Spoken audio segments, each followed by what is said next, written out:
자, 두 번째 시간 시작하도록 하겠습니다. 자, 35절부터죠. 자, 내가 이것을 말하면 너희의 유익을 위하여 너희에게 올무를 놓으려 함이 아니다라고 그렇게 이야기합니다. 물론 바울의 마음은 참 모든 믿는 자들이 신앙의 유익을 위해서는 늘 헌신하는 자였기 때문에 참 그런 안타까운 마음으로 그렇게 말을 하는 것이죠. 너에게 올무를 놓으려 함이 아니다라고 그랬어요. 이 올무는 어떤 올무일까요? 올무라는 게 뭐예요? 그냥 억지로 오면 나는 맞다. 올무를 놓으려 하면 이제 결혼에 대한 이야기를 계속하고 있잖아요. 결혼의 자유를 이제 구속을 하는 그런 것은 아니다라는 이야기겠죠. 오직 너희로 하여금 이치에 합당하게 하여 흐트러짐 없이 주를 섬기게 하려 한다라는 말이 나왔어요. 이게 사실 지금 7장 전체의 결론이죠. 네, 정말 합당하게 행하고 흐트러짐이 없는 그런 신앙생활을 하기를 원하는 바울의 결론이다라는 것이죠. 근데 다 여기다가 우리가 생각해 보면 되는데, 우리 성경에는 지금 이치에 합당하게 한다는 말이 나왔지만은 다른 그 성경에 보면은 그냥 합당하게 행하고 흐트러짐 없이 주를 섬기게 하려 한다라고 그렇게 나와 있어요. 자, 이 말이 오늘 3번 문제인데 합당하고 흐트러짐이 없는 그런 생활이라는 게 과연 무엇인가? 참고로 누가복음 그 마리아와 마르다의 그 내용이 나왔어요. 그 내용을 이제 참고로 적어드렸는데, 자, 어떤 삶이, 어떤 모습이 참 흐트러짐 없이 섬기는 모습일까? 한번 말씀해 보시겠어요? 제가 한 가지씩 다 이야기해야 되겠다. 성의자매님. 어떻게 하면은, 어떻게 해야 참 흐트러짐 없이 신앙생활 한다고 할 수 있어요?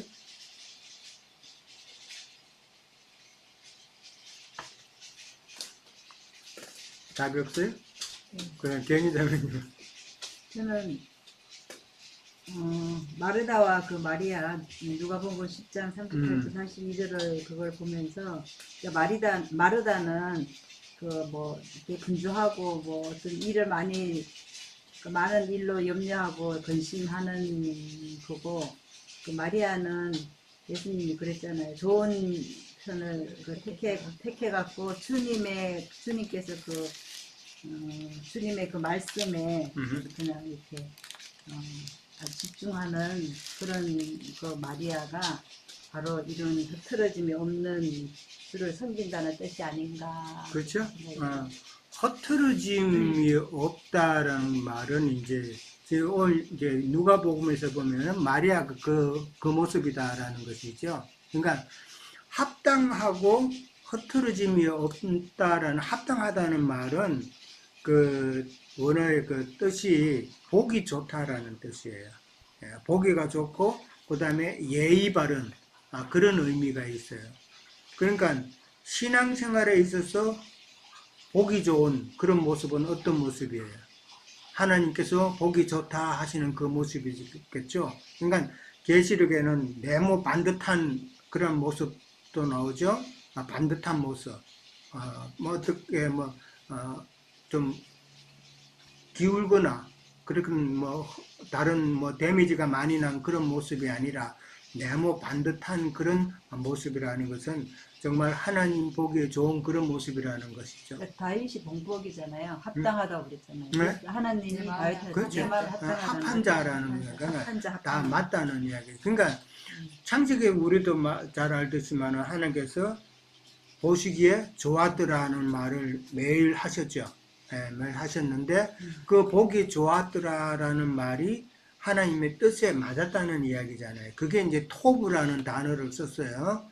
토브라는 단어를 써가지고 참 하나님 보시기에 좋았다라는 그런 이야기인데, 그러니까 우리가 합당하게 신앙생활하고 그 다음에 흐트러짐이 없다라는 말은, 흐트러진다는 말은 이것저것 막 하는 거, 분주한 거. 그러니까 이 일도 하고 저 일도 하고 그렇게 여러 가지 일을 하는 것이 흐트러졌다라는 그런 이야기예요.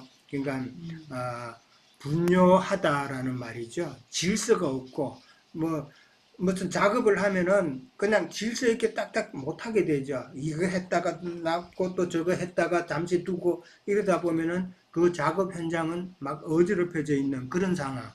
그것이 흐트러진 상황이다라는 것이죠. 그러니까 보기 좋은 그런 신앙생활이라는 것은 정말 분요함이 없이 질서가 있는, 그렇게 하려면은 여러 가지 일을 해야 된다는 말이에요? 아니라는 말이에요? 아니죠. 지금 오늘 누가복음 10장 38절에서 42절 한번 찾아보셨어요? 네. 자, 한번 다 같이 읽어봅시다. 그래서 과연 어떠한 삶이, 어떠한 모습이 참 합당한 모습인가를 보는 거예요. 자, 110페이지쯤에 있어요. 네, 그래서 자, 다 같이 읽습니다. 시작. 그들이 길 갈 때에 예수께서 한 마을에 들어가심에 마르다라 이름하는 한 여자가 자기 집으로 영접하더라. 그에게 마리아라 하는 동생이 있어 주의 발치에 앉아 그의 말씀을 듣더니 마르다는 준비하는 일이 많아 마음이 분주한지라. 예수께 나아가 이르되 주여 내 동생이 나 혼자 일하게 두는 것을 생각하지 아니하시나이까. 나를 명하사 나를 도와라 하소서. 주께서 대답하여 이르시되 마르다야 마르다야 네가 많은 일로 염려하고 근심하나 몇 가지만 하든지 혹은 한 가지만이라도 족하니라. 마리아는 이 좋은 편을 택하였으니 빼앗기지 아니하리라 하시니라. 자, 지금 마리아의 모습은 말씀에 은혜받는 모습이죠. 말씀을 삼으면서 주의 발치에 앉아서 참 주님의 얼굴만 쳐다보면서 집중하는 그런 모습, 그런 모습으로 우리가 하나님의 말씀을 대해야 된다라는 것도 생각해 볼 수가 있고, 이 마르다는 지금 왜 그리 바빠요? 주님이 오셨는데 네. 뭐 음식도 하고 그래야 되니까 네. 바빴죠. 근데 마르다도 이거 잘하는 것 같은데 근데 꼭 이렇게 저도, 저도 항상 이 음. 마르다라는 얘기를 많이 들었거든요. 뭐 해야 되는 입장이니까. 그렇지. 근데 이제 사실은 뭐 하는 역할이 틀리기 때문에 그런 건데, 지금 저는 여기서 말하고자 하는 사도 바울의 의미는 이게 여러 가지 5가지 이렇게 했잖아요. 뭔가 이제 세상이 이제 꼭 끝날 수도 모르니까 이런 거를 그렇게 신경 쓰지 말라는 그런 말씀에 포커스 있지만은 올모의 노이로함이 아니요 하시면서 했던 말이 합당하게 해라. 이런 것들이 네가 결혼을 했든지 결혼을 안 했든지 뭐 돈이 있든지 없든지 아니면은 슬프든지 기쁘든지 간에 어떤 상황에 처해 있을 때라도 변함없이 주님과 함께 주님의 그 어떤 포커스에 그 우리가 그렇잖아요. 뭐 어떤 우리가 뭐 여러 가지 일을 한다 그래도 그 심령 안에 주님이 함께 하시면은 그 주님 앞에 앉아 있는 거잖아. 그러니까 이런 거를 잘못 오해하면은 그렇죠. 그러니까 내가 열심히 일하는 자체가 주님의 뜻을 이루는 일일 수도 있으니까. 이거는 우리가 복합적으로 예, 생각해 그렇게 봐야 생각해요. 돼요. 음. 지금 마르다가 행하는 그 지금 예수님을 대접하기 위해서 준비하고 하는 이 과정을 그냥 예수님을 대접하는데 뭐가 잘못돼서 이런 식으로 연결해서만 단순하게 보면 안 된다라는 것이죠. 그러니까 예수님께서 마지막에 하신 말씀이 있잖아요. 뭔 말씀이에요? 한 가지만이라도 족하다 그랬잖아요.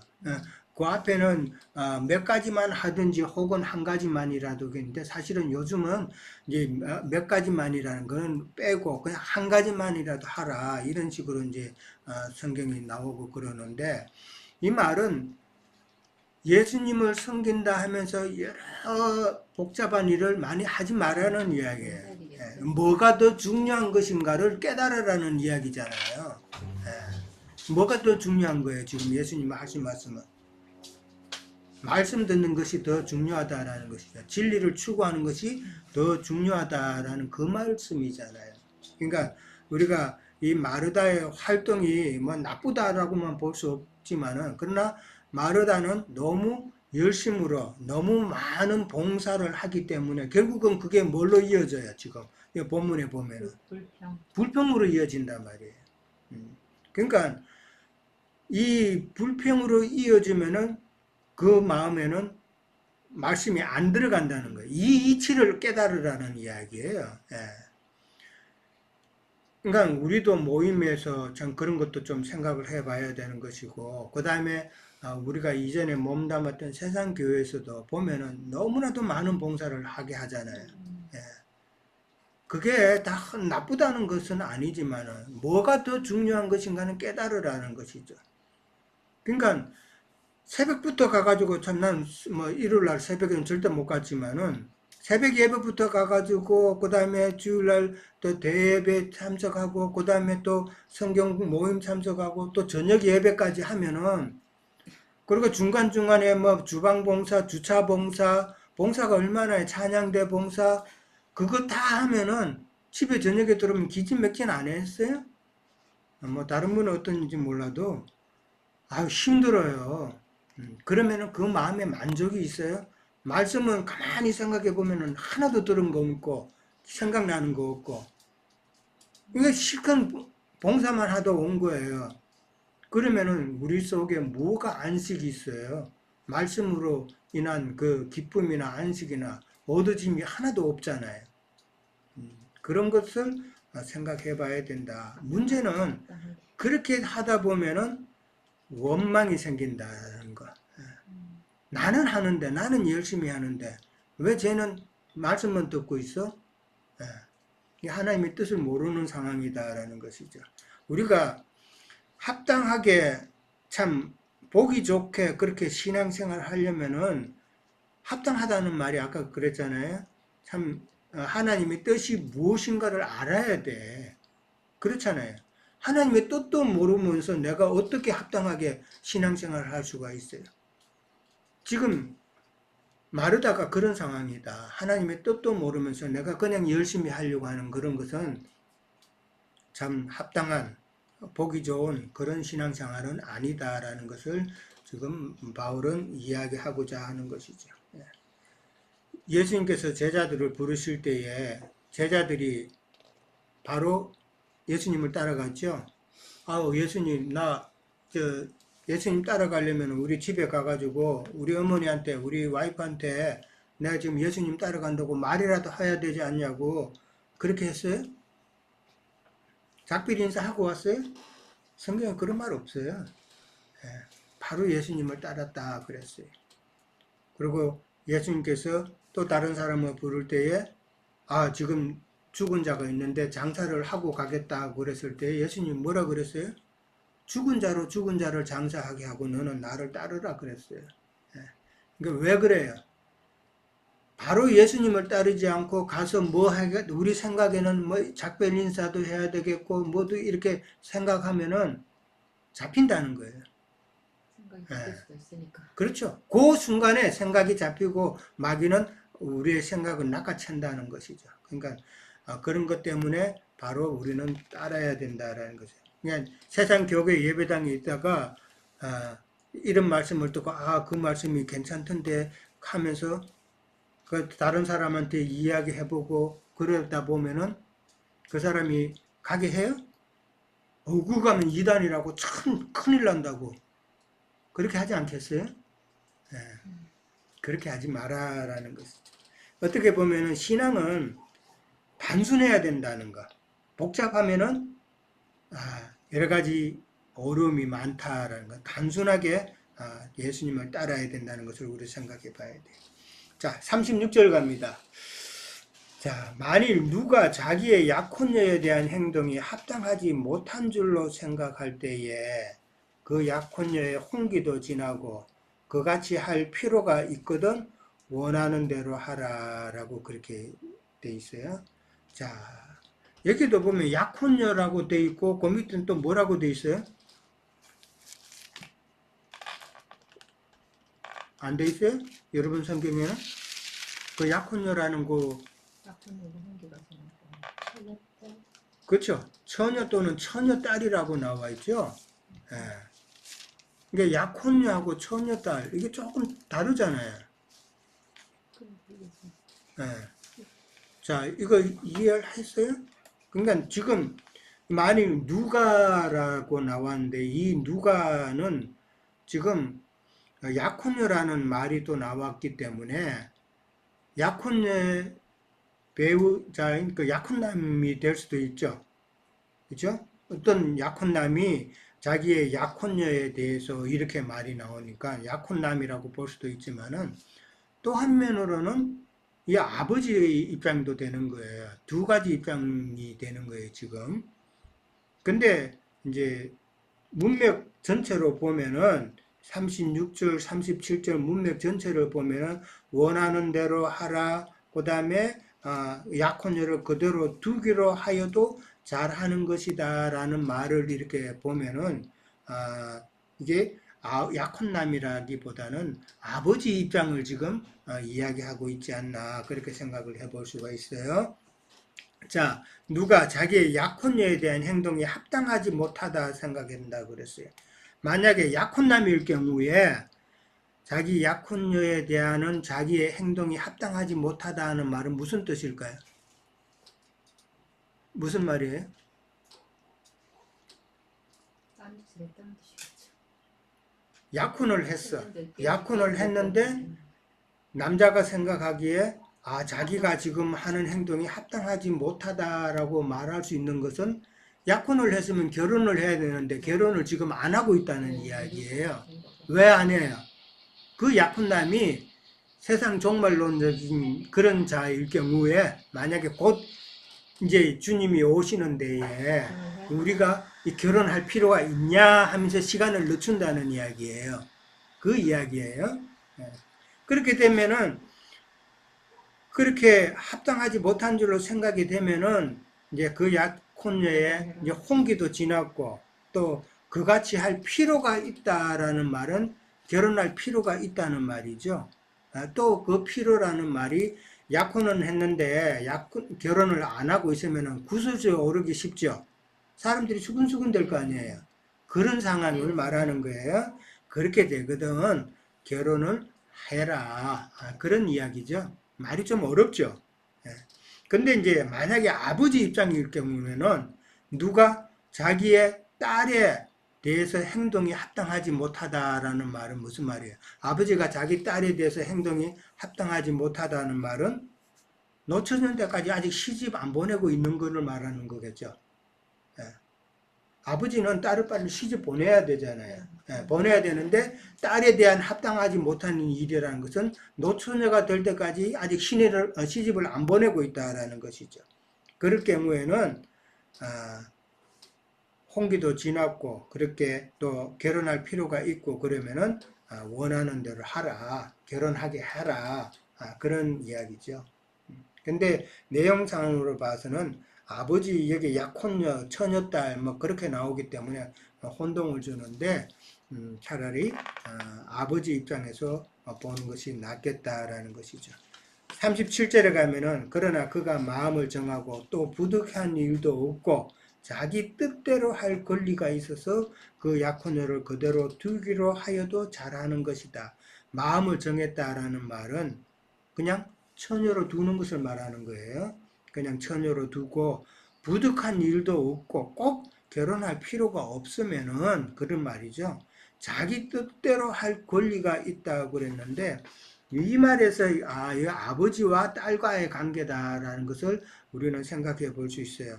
자기 뜻대로 할 권리라는 것은 그 당시에 아버지는 우리도 옛날에는 부모가 정해주는 대로 시집장가 갔죠. 예. 가가지고 너 맨날 며칠 날 너 저 아랫집에 그 누구하고 한테 시집 가 이러면은 딸이 거부할 수 있어요, 못해요? 꼼짝없이 해야 되는 거죠. 그러니까 신랑 얼굴도 보지도 못하고 그 신랑이 어떤 사람인지 알지도 못하고 결혼했잖아요. 그게 바로 할 권리라는 거예요. 아버지의 권리라는 것이죠. 그러니까 자기 딸의 결혼에 대한 아버지의 권리다. 그러니까 권리가 있으니까 그 약혼녀를 그대로 두기로 하여도 잘하는 것이다. 시집 안 보내고 그냥 놔두는 것도 참 잘하는 것이다 라고 그랬어요. 참 요즘은 말이 안 되는 이야기죠. 지나갔죠. 영적으로 또 알아야 되고. 자, 38절 넘어갑니다. 바울은 이제 4번 문제죠.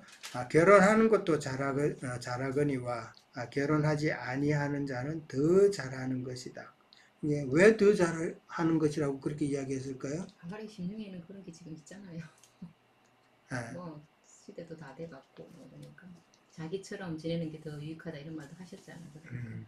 하나님을 섬기는 일이 더 집중할 수 자기도 있다라는 모르는 것처럼 그런 그러는 이야기죠. 그러니까 바울은 철저하게 지금 영혼을 준비하는 그 내세의 삶을 준비하는 그런 삶이죠. 세상 것을 추구하는 그런 삶이 아니라 이제 세상이 끝나고 나면은 우리가 개인적으로도 종말이 오고 나면은 그 이후를 지금 준비하는 모습이다라는 것이죠. 참 이게 어떻게 보면은 정말 중요한 일이잖아요. 우리는 다 이제 나이가 60에 넘어가고 이제 그랬는데 정말 우리 나이가 이제 든 때는 이 내용을 우리는 심각하게 생각하고 준비하고 그렇게 살아야 되는데 아직도 세상 쾌락 찾고 아직도 세상 거 추구하고 뭐 세상 사람 만나는 거 좋아하고 뭐 세상 스포츠 좋아하고 어떤 사람은 에브리데이 그냥 골프도 그냥 거의 뭐 일주일에 서너 번씩 치고 뭐 이러면은 그 사람은 칠 때는 뭐 재밌고 그렇겠지만은 나중을 준비하는 일에서는 정말 어리석은 행동이다라는 것을 우리는 너무나도 잘 알죠. 예.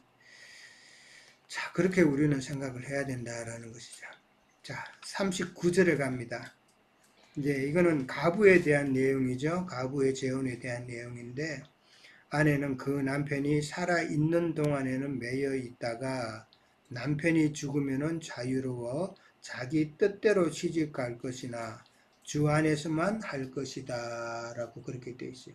이제 오늘 5번 문제 39절에서 가부된 사람의 재혼을 바울은 어떻게 지금 말하고 있어요? 가부는 시집 뭐 재혼하지 말라는 말은 안 했죠. 할 수도 있어요. 예. 근데 단 조건은 남편이 죽어야 된다는 거예요. 이걸 갖다 영적으로는 우리는 어떻게 이해를 해요? 옛 남편이 죽어야지. 옛 남편이 죽고 새 남편을 맞아들이는 그런 영적인 것으로 해석이 되죠. 옛 남편은 누구예요? 율법. 율법이다 말이에요. 유대인들이 지키는 그 율법이 옛 남편이다라는 것이죠. 이제 그걸로 이제 우리 영적으로 해석을 하지만은 참 가부가 시집 갈 수 있는 조건은 남편이 이제 죽었을 때 가는 것이고 그 다음에 이제 조건은 있죠. 뭐예요? 조건은 주 안에서만 할 것이다 라고 그랬어요. 주 안에서만 한다는 말은 같은 신앙을 가진 자라는 이야기죠.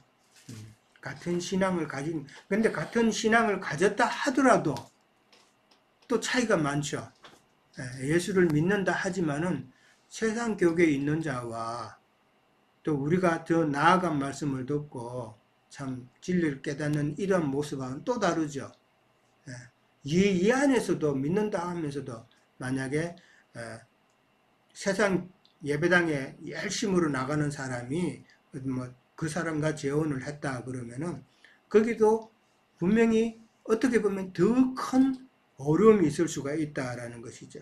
차라리 신앙에 대해서 모르면은 좀 이해를 해줄 수도 있겠지만은 그러나 자기도 안다고 하면서 자기 방법대로 자기가 가는 대로 따르지 않는다 그러면 더 큰 문제가 생길 수 있다. 그러니까 이 주 안에서라는 말은 정말 좀 더 구체적으로 우리가 생각을 해봐야 된다는 거죠. 그냥 예수 믿는다고 해서 되는 문제가 아니다라는 것이죠. 정말 진리를 사모하고 진리의 말씀을 따르는 이러한 것을 이해를 하고 추구하는 자여야 된다는 것을 생각해 볼 수가 있죠. 자, 40절 마지막에 갑니다. 그러나 내 뜻에는 그냥 지내는 것이, 그냥 지낸다는 말은 바울은 독신이죠. 바울이 속했던 가말리엘 문화가 이 독신주의예요. 독신주의였기 때문에 그렇기 때문에 바울도 이 독신으로 지내게 된다는 것이죠. 이렇게 그냥 지내는 것이 더욱 복이 있다라고 그렇게 이야기합니다. 이 말은 어디까지나 우리가 알듯이 바울의 생각이죠. 바울의 사견이다라고 그렇게 이제 이해를 하면서, 그러면서 나도 또한 하나님의 영을 받은 줄로 생각하노라. 이 말은 무슨 말이에요? 자기가 독신음을 밝히면서 나도 또한 하나님의 영을 받은 자다라고 그렇게 이야기를 합니다. 이게 무슨 말이에요? 나도 그만한 영감은 있다. 나도 그만한 영감은 있다? 말할 수가 있다. 이런 뜻입니다. 하나님의 영을 받았다고 말하는 그 말은 의미는 무엇일까? 누가 한번 말씀해 보실래요? 예? 제가 조금 예, 말씀하세요. 우리의 신앙은 그리스도로 거듭나서 그리스도께서 내 안에 사시면서 우리를 영원 그리스도의 품으로 인도하는 것이 우리의 신앙의 목적이잖아요. 근데 이제 여기 바울 형제님은 그리스도의 영을 우리가 받았고 부르심을 받고 교회 생활하고 우리가 구하는 것은 그리스도께서 우리 안에 사시면서 우리를 그리스도의 품으로 끝까지 데려가시기를 구하는 것이지, 뭐 다른 이것저것 많이 구하는 것을 조금 이렇게 감소시키는 걸로 좀 볼 수가 있는 것 같아요. 네. 예, 또 다른 분.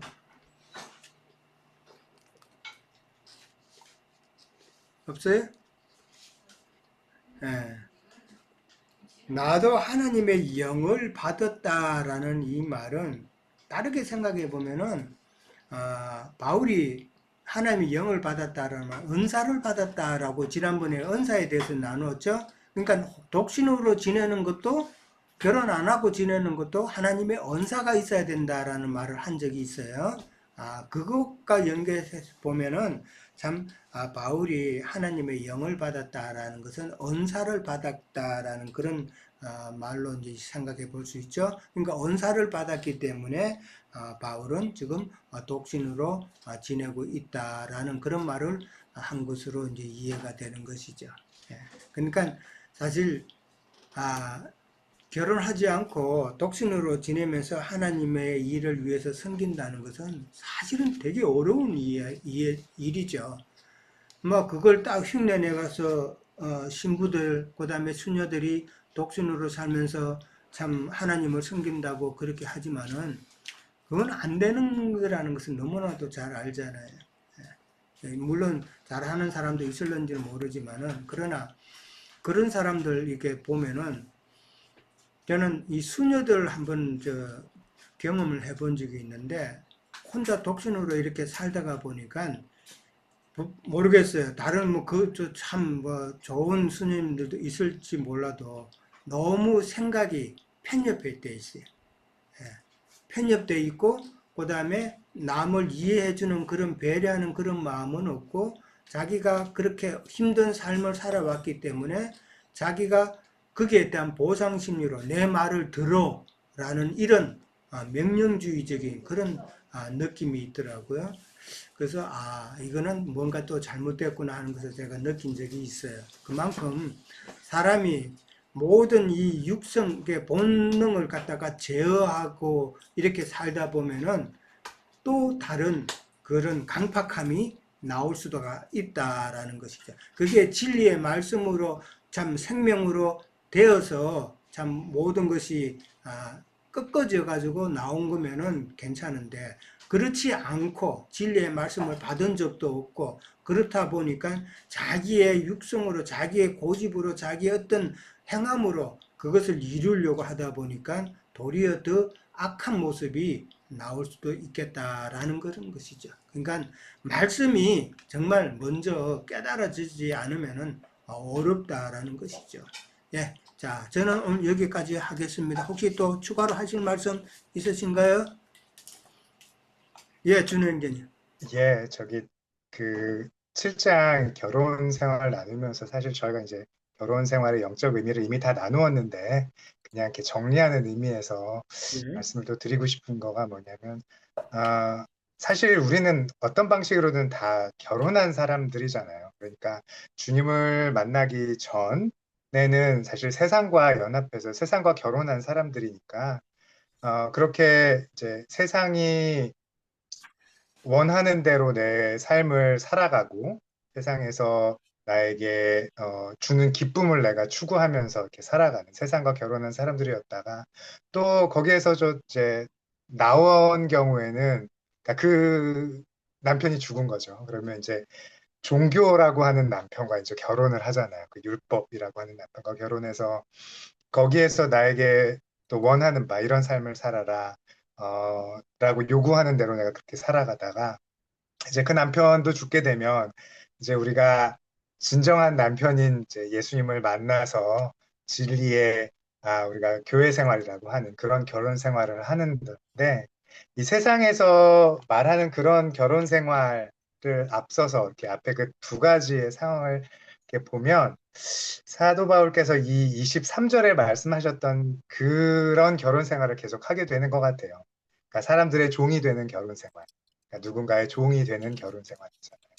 그래서 사도 바울이 이렇게 너희들이 이렇게 마음이 갈라진다, 이제 디스트랙트 된다라는 표현으로 쓰셨는데 그게 결국 내가 주님이 아닌 다른 어떤 것에 종이 되는 삶을 살다 보니까 주님을 신실하게 섬기지 못한 아까 유영재님께서 딱 말씀하신 거로 종이 두 주인을 섬기지 못한다고 한 게 우리가 진정 그 주님께서 우리를 값으로 사셨으니까 주님이 나의 남편이고 주님이 나의 진정한 주인이어야 되는데 계속 기존에 살아왔던 그런 결혼 생활, 기존에 살아왔던 종의 생활을 계속 유지하려고 하다 보면 결국 이렇게 두 주인을 섬기는 상황, 두 남편을 섬기는 불륜의 상황이 되는 거잖아요. 그런 것을 좀 저하시는 그 사도 바울의 그 메시지 또한 주님께서도 우리에게 우리가 그런 상황에 처하지 않기를 참 원하시는 그런 게 다시 한번 떠오르고요. 또 한편으로 여기 그 마르다 마리아 하면서 저 이렇게 많이 반성도 하면서 이렇게 와닿았던 게 뭐냐면 제가 제 아내를 기쁘게 하기 위해서 제 소견에 오른 대로 뭔가를 막 해줄 때가 있어요. 뭐 사실 많이 해주는 것도 아니에요 전혀. 근데 이렇게 하면은 좋아하겠지. 뭐 흔히 뭐 이렇게 예를 들어 비유를 들자면 저는 그런 적 그렇게 하지도 못하지만 자꾸만 좋은 물건 사다 주고 막 이렇게 장신구 같은 거 사다 주고 뭐 이렇게 뭐 명품을 사다 주고 이러면서 제 아내가 그러면 너무 기뻐하겠지라고 생각하는데 실제로 제 아내는 그냥 저와 함께 시간 내서 앉아서 뭐 얘기하고 이런저런 그런 삶을 나누는 그런 걸 더 원할 수도 있잖아요. 그러니까 내가 예수님을 섬기면서 살 때 사실 우리가 나도 사실은 되게 예수님을 사랑하고 그런 의미에서 여러분들이 나누신 대로 예수님께 뭔가 헌신하고 싶고 그렇게 하지만 마음이 합하지 않아서 예수님이 정말로 원하시는 게 뭔지를 잘 몰라서 이렇게 잘못된 결혼 생활, 잘못된 예수님을 기쁘게 해드리려고 하는 내 속에 오른 생활을 이렇게 하지는 않는가 다시 한번 내 자신 점검하고 진짜로 예수님이 원하시는 거는 나와 이렇게 한영해서 말씀 가운데 하나가 돼서 교제하는 그런 건데 내가 잘못 신앙생활을 하고 있지 않나 점검하는 그런 생활이 다시 필요하다는 걸 오늘 깨우치게 해준 그런 좋은 말씀의 시간이었습니다. 네, 감사합니다. 맞습니다. 예. 결론 잘 말씀해 주셨네. 마리다와 마리아의 그 관계를 우리는 잘 좀 묵상하고 마음속에 좀 깨달을 수 있기를 바랍니다. 예.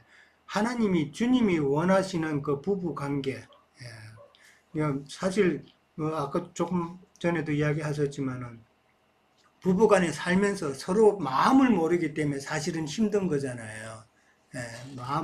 그러니까 생각은 있는데 내 생각에는 이렇게 해주면은 좋아하겠지 했는데 상대방은 또 그게 아닐 경우 그게 참 어렵잖아요. 그래서 부부 생활이 어려운 건데 신앙생활도 마찬가지다. 우리 주님과의 관계에 있어서 주님이 원하시는 모습이 어떤 모습인가? 그게 오늘 이제 마리아의 모습이죠.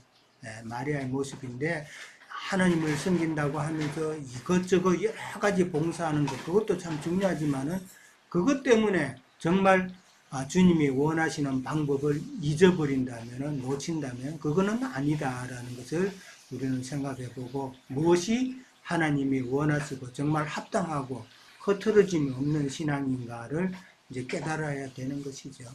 예. 자, 오늘은 이제 여기까지 하도록 하겠습니다. 예. 잠깐만요.